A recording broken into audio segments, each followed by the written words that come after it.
Bom dia, eu sou Michael Montemor, essa é minha parceira Melissa Galvão. Nós somos do 8º semestre do curso de Psicologia da Universidade São Judas Tadeu, campus Unimonte, e hoje a gente vai conversar sobre mercado de trabalho com os jovens. Tem alguns paradigmas e a gente vai tentar elucidá-los. Desenrolar. Então, segundo o OMS, os adolescentes eles vão da faixa etária de 10 anos até mais ou menos os 19. E essa faixa etária ela começou a ser estudada só a partir do século XX. Um pesquisador chamado Stanley Hall definiu os adolescentes como irritadiços, possivelmente depressivos, muito instáveis. Você acha que isso se aplica ainda para os jovens de hoje? Você concorda com essas afirmações? Acho que é o mínimo, né? Dá pra gente continuar complementando, inclusive. O jovem hoje, ele, até por conta do excesso de informação, nessa moto que tá passando, por conta do excesso de informação, por conta do excesso de imagens, do excesso de redes, ele se tornou muito ansioso, muito desesperado, e as expectativas dele com relação à vida, acho que também entraram num lugar de angústia ainda maior. Então você tinha um período de desenvolvimento maturacional que já era complicado por essência, e ele se complica mais ainda hoje, dado ao fato deles estarem submetidos à ansiedade dessa vida moderna. Então a gente acrescenta aí essas afirmações, alguns pontos sociais, né, que mudaram um pouquinho, tecnológicos, enfim. Completamente. Na verdade, acho que refutar um intelectual não cabe a nós. Melhor não. Dá pra gente complementar. Até porque vários pensadores, um deles, inclusive, Adler, ele dizia que criador, né, de uma das psicologias, ele diz que as obras dele, elas não têm fim, porque elas devem ser complementadas o tempo inteiro e atualizadas. Tem gente que pega teorias completamente antigas e quer aplicá-las na íntegra hoje. E não funciona assim. A gente precisa atualizar tudo que a gente vai falar. Sim, o ser humano é mutável, isso é um fato. Alguns estudos também apontam que os alunos de escolas públicas, em geral, costumam escolher carreiras e faculdades que venham a dar um retorno financeiro um pouco maior. Você acha que essa afirmação ela se aplica só aos alunos de escola pública ou também aos alunos de escola particular? Eu acho que isso se aplica a todo mundo. Na verdade, quando a gente vai pensar na nossa carreira, a gente está falando de futuro. Obviamente que o que a gente deseja para o nosso futuro é uma vida igual ou melhor a que a gente tem. E isso envolve, obviamente, o capital. Sim. Que é a forma a qual a gente consegue se relacionar com o mundo além da pessoalidade. Eu acho que é muito segregador quando a gente fala, por exemplo, das escolas públicas, que os alunos das escolas públicas têm esse olhar. Eu acredito que não seja só os alunos de escola pública. Eu acredito que isso se aplique a todos os alunos, ainda mais hoje. O que eu acho que a gente pode acrescentar a esse dado, na verdade, é a forma com que esses jovens pretendem ganhar dinheiro. Que eu acho que isso é o grande ponto. Muitos deles, por exemplo, já perderam as expectativas com relação ao trabalho formal. Sim. Todo mundo quer ser CLT TikToker. não existe mais, claro. Exatamente. O CLT, ele está sendo repensado. Até no pronunciamento do atual presidente, né, do Lula, que foi eleito, ele diz justamente que MEI não é emprego. E aí as pessoas tomaram isso como uma forma ofensiva. E MEI não é emprego. Emprego é formalização de vínculo trabalhício. Não deixa de ser uma forma de renda. Trabalhista. Você está ligado à empresa, mas você tem obrigações e benefícios. Ah, mas o pagamento é um tipo de benefício. Sim, mas ele não te dá nenhum outro tipo de benefício. Então você tem que entender que emprego é a formalização do vínculo. E a formalização do vínculo se dá de várias maneiras, não só com pagamento. Nós temos um vínculo de trabalho, um vínculo de prestação de serviço, mas não é não te coloca no lugar de emprego formal. Sim. Então as pessoas precisam entender isso. E esses jovens estão olhando para essa informalidade como algo muito positivo, o que também não é. É uma característica desses jovens. A gente vê muito a diferença dessa geração nesse sentido, né? Que não visa tanto os benefícios como o 13º, férias. Mas porque tem alguém também dentro de casa que se preocupou com isso. Exatamente. Acho que vale a gente lembrar que essa também é uma geração que desenvolve muito seus pensamentos a partir de utopia. E utopia, utopia é fora da topia, fora do padrão. Dificilmente isso vai ser aplicado, né? Ou vai funcionar. É bacana que existam as utopias como base de algum tipo de desenvolvimento, de algum tipo de amadurecimento. Mas a utopia, ela não existe para ser aplicada. Ela existe para ser algo intelectual a ser discutido. Sim. Entende? Um estudo, né? Um caso de Exato. Estudo. Bom, vamos lá. A Organização do Trabalho definiu que os jovens de 15 a 24 anos no Brasil têm uma porcentagem de 23% de desempregados. Essa taxa ela aumentou ainda mais durante a pandemia, se tornando 30,7% desta população, né, dos jovens. Você acha que esses dados, essa quantidade de jovens desempregados vai ter um reflexo durante algum tempo no nosso país? Eu acho que isso vai aumentar.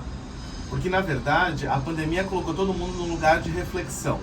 Num lugar de tipo, ai, quanto que eu quero aproveitar a minha vida? Ai, quanto ficar trancado no escritório afetava a minha saúde mental. Nossa, foi tão libertador não ter horário. Foi tão libertador eu trabalhar de casa. Só que isso não está funcionando. O Elon Musk mesmo, ele agora assumiu uma das empresas, né, que foi o Twitter. E a primeira coisa que ele fez foi, ninguém mais trabalha em home office. Porque tem algumas coisas que funcionam em home office, mas não é tudo. Grande parte das empresas tem uma grande dificuldade de desenvolver esse trabalho em home office, por exemplo, justamente porque o prestador de serviço, que já deixa de ser empregado, esse prestador de serviço, ele não consegue cumprir completamente a agenda, porque as prioridades vão mudando durante o dia. Ele não está ali focado no trabalho. Ele está focado no cachorro, na casa, na mãe, no café da manhã, no jantar, no almoço, na bolachinha. Ele se perde muito mais facilmente desse foco de serviço. Quando ele fala aí que 30% dessas pessoas estão desempregadas, né, estão fora do mercado, eu acho que esse número ainda é maior, justamente porque a gente falou no tópico anterior. Muitas dessas pessoas estão encarando essa informalidade como uma forma de emprego. Então, você não assume, você não admite o desemprego, porque você acredita, né? Você mascara ele com esse trabalho informal, com essa renda informal, que no longo prazo não vai te garantir nada senão o pagamento das contas do dia. E se você não conseguir no dia seguinte renda através da informalidade para pagar as contas, para onde vai? A gente acha que saiu da era de trabalhar só para comer e na verdade não é bem isso. A gente voltou, né, para ela, na verdade. Exatamente. Mas dá para comer carne, por enquanto, pelo menos. Talvez daqui a um tempo a gente consiga.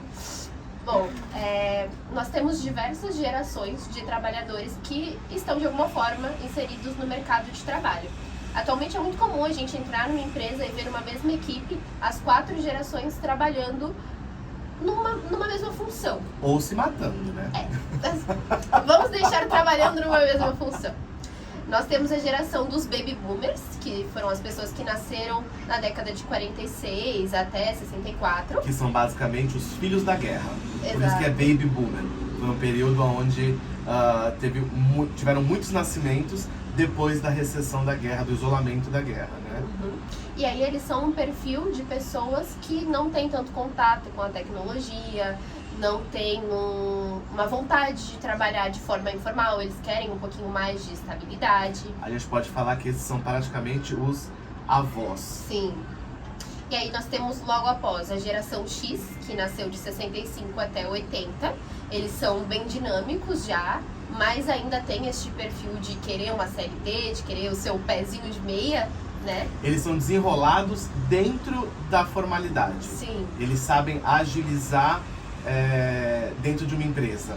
Sabe correr mais com as situações. Mas ali dentro ainda dessa suposta caixinha, dessa né? caixinha, exato. Aí nós temos também os millennials, que vêm de 81 até 96. Eles têm uma facilidade natural já com a tecnologia, né? Porque eles nasceram no mundo da tecnologia. E nós temos logo após a geração X, que veio de 97 até 2010. Aí a tecnologia já estava realmente estourada, eles nascem sabendo mexer no celular, no computador, fazer vídeos e tudo mais, mas eles têm uma dificuldade ainda maior de se inserir num mercado de trabalho formal. Dentro dessa divisão de gerações, tem uma das gerações que consegue se dividir em 3. É a única, que é a geração X. A geração X, que são... Geração X, geração XY... Não, a geração Y, que são os millennials. X, então nós temos Boomer, X, Y e Z. Y são millennials e os Z são os chamados de Zennials. Tem inclusive uma autora americana que escreveu um livro que ela começa a falar em Zennials. Enfim, essa geração Y, os millennials, você consegue dividir entre Millennials X, que são os que nasceram bem próximo dos anos 80, os Millennials, que nasceram exatamente no meio da geração, e os Millennials Z, que eles nasceram muito próximos dessa geração Z. A característica principal dessa geração, desses Millennials, dessa geração Y, é a capacidade de transitar. Só que essa geração foi a geração onde começou o período de depressão e de ideologia, de idealizar a vida.